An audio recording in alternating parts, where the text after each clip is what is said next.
قال شيخ المؤلف رحمه الله تعالى وأدام النفع به وبعلومه في الدارين آمين يا رب العالمين. ولا يشترط dan tidak disyaratkan al-bayadu berwarna putih, wathakhanatu dan tebal fi maniyir rajuli di dalam spermanya laki-laki. Kemarin itu auladi kita sudah mengetahui tentang sperma. Jadi perbedaan sperma dengan air madhi, kemarin sperma itu bitadaffuqin. Tadaffuq itu muncrat begitu. Taladzuz, ada kelezatan. Dari sisi baunya kering dan basah kemarin sudah dibahas. Nah, kemudian sekarang apakah disyaratkan air mani itu harus berwarna putih ataukah kecoklat-coklatan?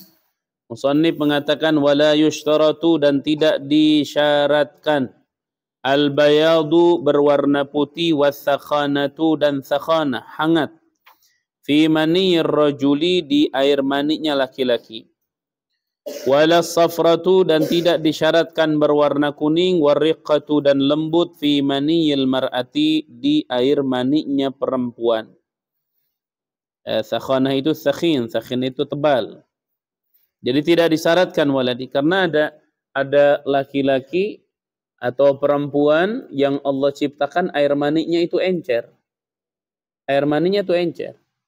Karena mungkin sebabnya terlalu capek, beban pikiran terlalu berat atau semacamnya.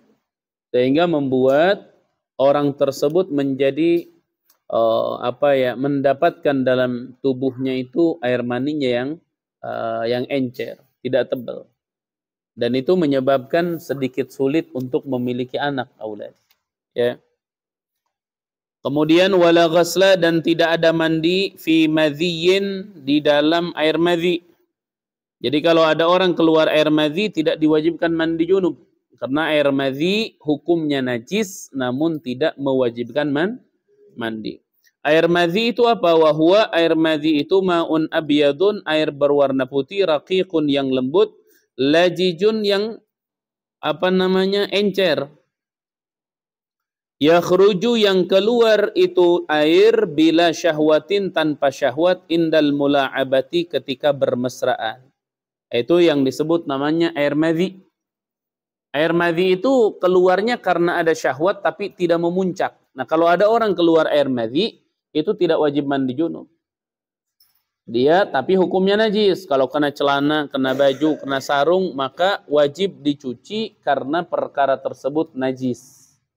Karena perkara tersebut najis. Makanya kebalikannya, kalau air mani hukumnya suci, orang yang mengeluarkannya wajib mandi junub. Kalau air madhi hukumnya najis. Orang yang mengeluarkannya tidak wajib mandi, tapi yang wajib dicuci pakaian apabila terkena air madhi. Makanya di dalam Subad mengatakan apa? Wa man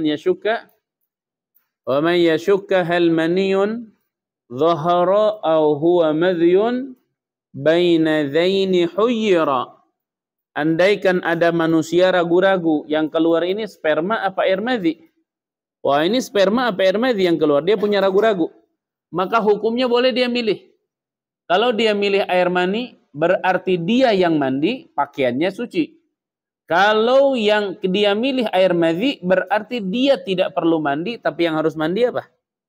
Pakaiannya, karena terkena najis. Nah, itu. Terserah ente dah. Mau mandi, ente apa pakaian? Makanya itu indal mula. Wala fi wadiyin dan tidak wajib mandi di dalam air wadi. Ada air wadi. Air wadi itu apa? Wahwa air wadi itu ma'un abyadun, air putih, kadirun yang keruh, sakhinun yang tebal, yakhruju yang keluar itu cairan, aqibal bauli setelah kencing. Ini rata-rata laki-laki begitu. Ini rata-rata laki-laki keluar. Apalagi kalau habis capek, banyak minum, kencing. Biasanya ada air seperti air mani, tapi dia agak sedikit lembut. Nah, itu keluarnya itu setelah kencing. Itu namanya air wadi. Makanya ada air mani, ada madhi, ada wadi. Air wadi itu air yang sama seperti air madhi. Cuman perbedaannya dia tidak berkaitan dengan syahwat. Dia berkaitan dengan fisik. Terlalu capek, kencing, biasanya keluar. Nah itu juga sama. Hukumnya najis dan tidak mewajibkan mandi besar. Nah, kalau ada ragu-ragu, yang barusan ini gampang. Fa'in syakka, maka kalau ragu-ragu seseorang, halil khariju, apakah yang keluar maniyun air mani, atau madhiyun atau madhi, takhayyara, maka memilih orang tersebut. Silahkan, nanti mau milih apa? Insya'a, apabila menghendaki orang tersebut, ja'alahu, menjadikan orang tersebut kepada itu air, maniyan mani, waghtasala faqat, maka mandi saja. Waghtasala, dan mandi orang tersebut faqat saja. Kenapa? Karena air mani itu tidak najis dan dia kena junub, berarti dia mandi. Wa in syaa, dan kalau menghendaki orang tersebut, ja'alahu, menjadikan orang tersebut kepada itu yang keluar, air yang keluar, madhiyan madhi.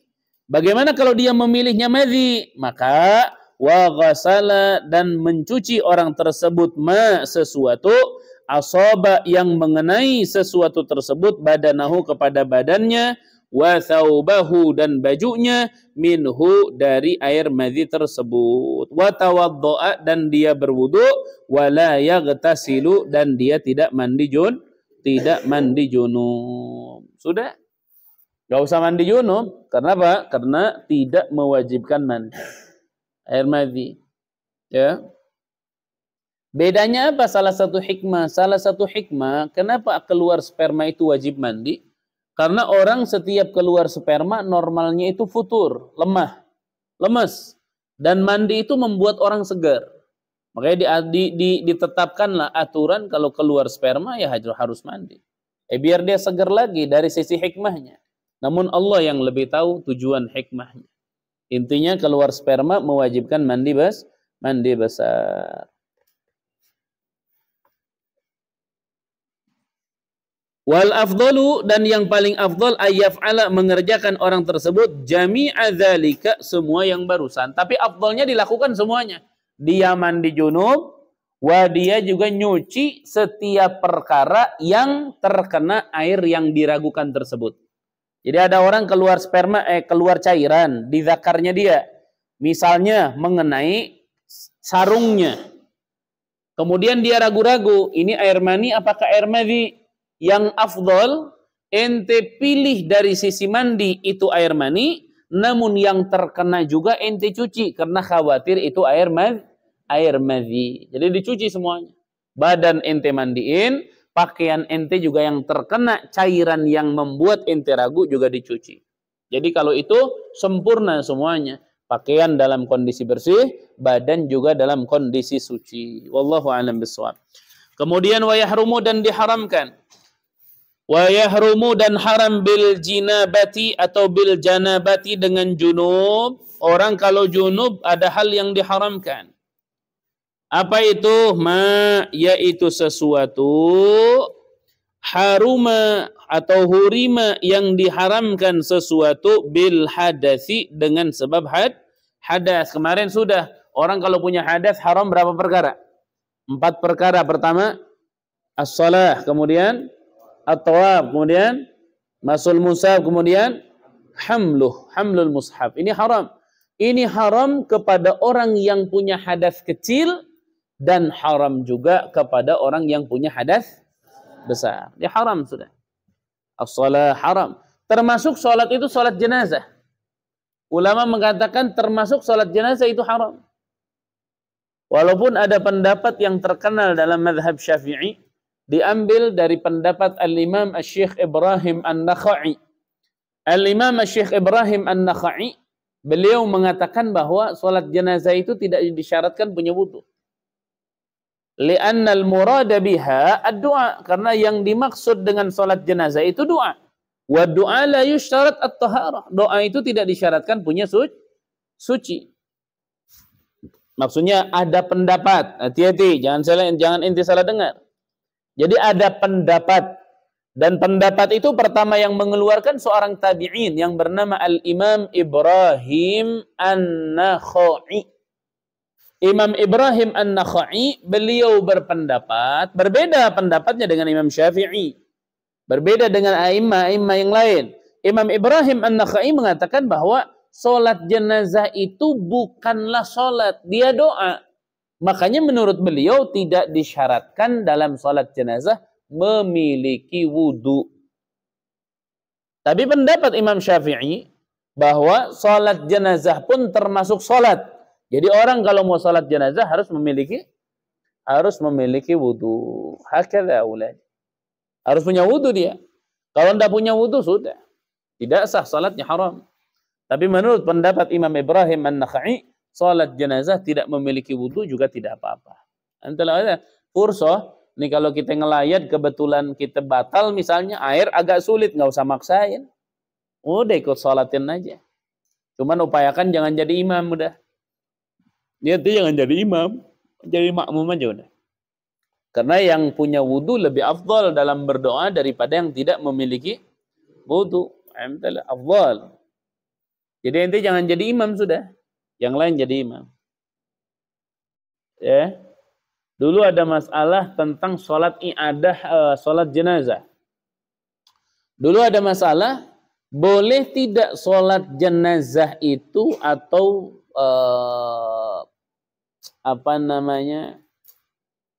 boleh tidak sholat jenazah diiadahkan. Jadi diiadahkan tuh gini, ada orang misalnya meninggal dunia, katakanlah Mang Udin misalnya, kita pakai nama Mang Udin aja. Ada Mang Udin meninggal dunia. Kemudian ente sudah mensalatkan kepada jenazah Mang Udin. Kemudian beberapa selang waktu Mang Udin misal dipindahkan ke suatu masjid, akhirnya disolatkan lagi, ente ikut mensolatkan lagi.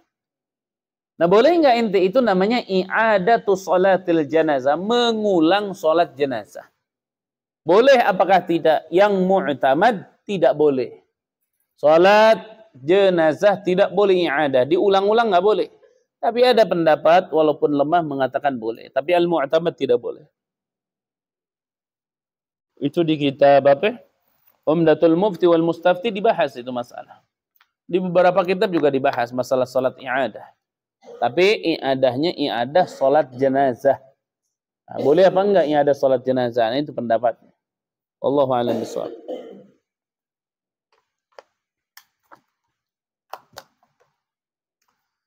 Jadi yang pertama musannif di sini pakai kalimatnya mujaz, simple ini. Wa yahrumu dan haram bil janabati dengan janabah sesuatu haruma yang haram sesuatu bil hadasi dengan sebab hadas. Wa kadza dan begitu juga haram al-lubsu diam fil masjid di masjid. Sama itu. Orang junub haram diam di dalam masjid. Ya, kenapa? Karena masjid tempat yang apa? Yang suci, orang junub punya hadas. Nggak boleh.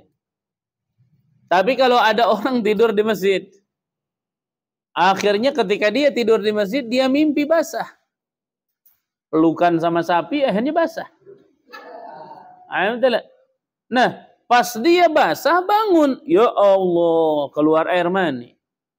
Ketika dia mau keluar dari masjid, marbot udah ngunci masjid. Akhirnya ente nggak bisa keluar. Berarti ente i'tikaf nggak di masjid? I'tikaf, ente lubsu fil masjid. Tapi kondisi ente junub, boleh apa enggak? Nah, itu tidak boleh. Nah, kuncikan ini nggak ada. Pintunya nggak bisa dibuka. Bagaimana? Ente wajib menjalankan tayamum di dalam masjid, pengganti daripada mandi junub. Nanti kalau sudah pintu masjidnya dibuka, ente keluar, ente mandi lagi. Karena kondisi airnya ada. Ente mandi lagi. Tapi untuk penghormatan, ente dianjurkan untuk menjalankan tayamum.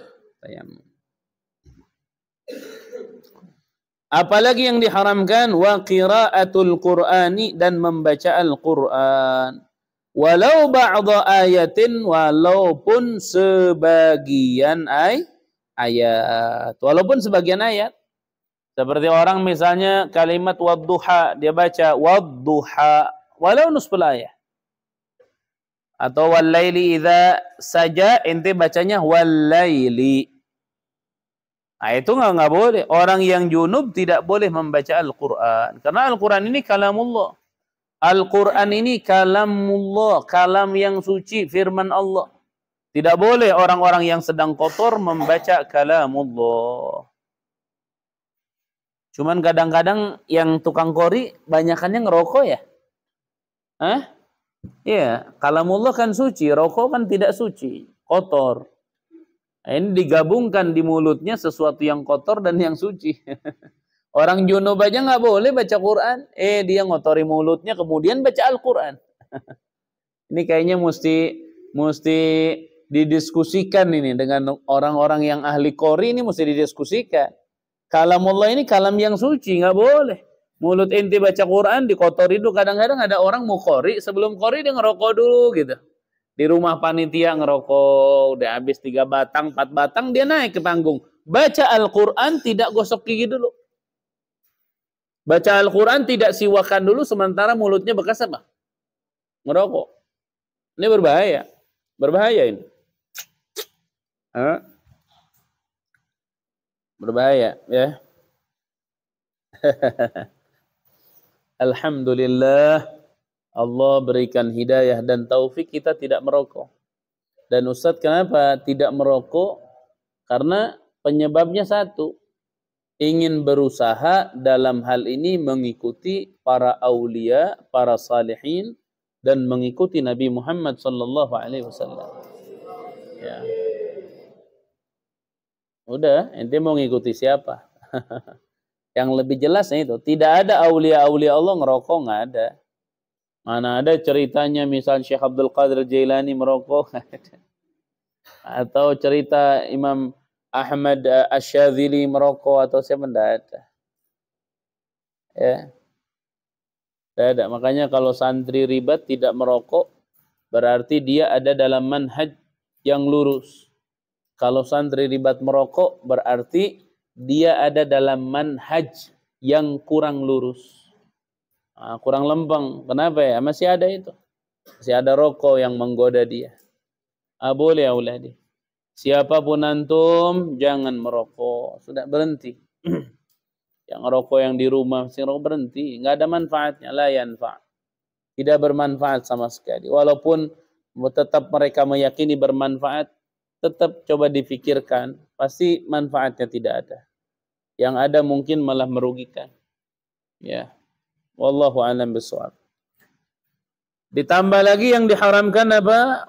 Wa qiraatul Qur'ani, dan membaca Al-Qur'an walau ba'da ayatin, walaupun sebagian ayat. Wa yubahu, dan dimubahkan azkaruhu, zikir-zikir Al-Qur'an. La bi qasdil Qur'ani, tidak dengan tujuan membaca Al-Qur'an. Seperti contoh begini. Salah satu zikir yang disunnahkan kalau orang keluar rumah itu membaca ayat kursi, khususnya yang keluar di malam hari. Ayat kursi ini kan ayat Al-Qur'an. Bagaimana kalau ada orang mau keluar rumah sementara dia junub? Kemudian dia mau baca ayat Al-Kursi dengan tujuan zikir sebagai penjaga. Nabi SAW menyampaikan, barang siapa yang keluar dari rumahnya, kemudian dia membaca ayat kursi, maka orang tersebut ada dalam perlindungan Allah sampai dia pulang lagi ke rumahnya. Bayangin. Nah sekarang ada orang junub keluar rumah, dia pengen baca ayat kursi sebagai zikir, sebagai tahassun, perlindungan dari Allah. Bagaimana, boleh nggak? Boleh, dengan catatan tidak bermaksud membaca Al-Quran. Innamal a'malu binniyat. Bagaimana niatnya dia? Ketika dia niatnya niat Al-Quran, ya haram membaca Al-Quran. Ketika dia niatnya zikir, ya boleh, karena zikir tidak diharamkan bagi yang junub. Kalau dia niat dua-duanya bagaimana? Ulama sebagian mengatakan haram, sebagian lagi mengatakan halal, artinya boleh. Nah, betul tak? Makanya kan kayak misalnya baca Al-Fatihah itu kan, ente di dalam azkar ada surat Al-Fatihahnya enggak? Ada. Misalnya ada orang junub baca zikir ada Al-Fatihahnya, bagaimana? Biqasdil zikri boleh, dengan maksud zikir boleh. Tapi kalau tidak biqasdil zikri, malah biqasdil Quran, itu tidak boleh. Haram orang yang junub membaca Al-Quran. Fahimtum? Ayah wallahu a'lam bissawab. Wallahu a'lam bissawab.